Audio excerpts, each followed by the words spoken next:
I had had MS already for about 4 or 5 years before I had a very dramatic episode where I got a lesion in my spinal cord. So I suddenly lost all sensation down one half of my body and started to lose movement on the other side, similar to a stroke. So it was a bad place for it to happen in the spinal cord, and it was a very dramatic and obviously that something was fairly majorly wrong. I didn't know anybody who had it. I didn't know what it was. I didn't know what caused it. I had the vague idea that people ended up in wheelchairs, but I didn't know anything really.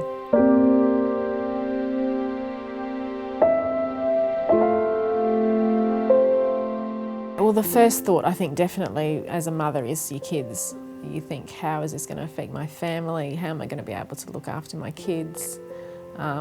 Particularly with the lesion that I had being so severe and causing paralysis.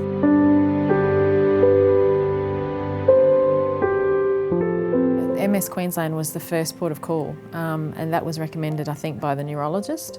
So I was given information, and MS Queensland kind of became my launching pad for discovery.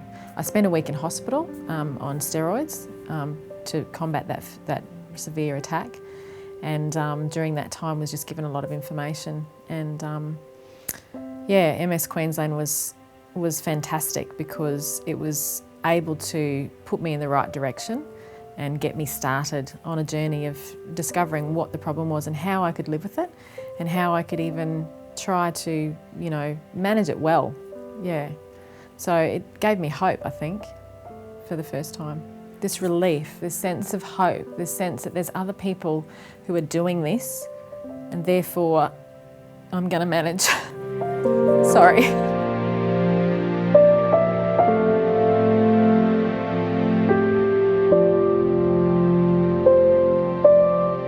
I went to see the counsellor at MS Queensland, and that was really helpful.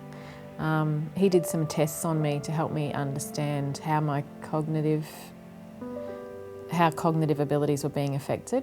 And that was, it was a bit daunting, but it was also really helpful just to kind of face up to where things were at. And I've had somebody come out to my home from MS Queensland who's helped me look at how to manage the way I'm living, how to manage the cognitive dysfunction when it comes to short-term memory and forgetting that you've left the stove on and all those sort of things. And they were able to refer me to a range of services and tell me what was available.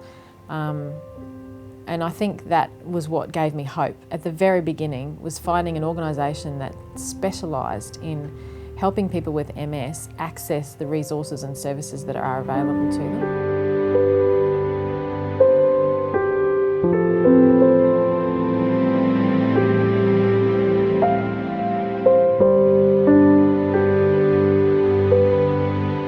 I think going to Africa so soon after being diagnosed with MS actually helped give me perspective.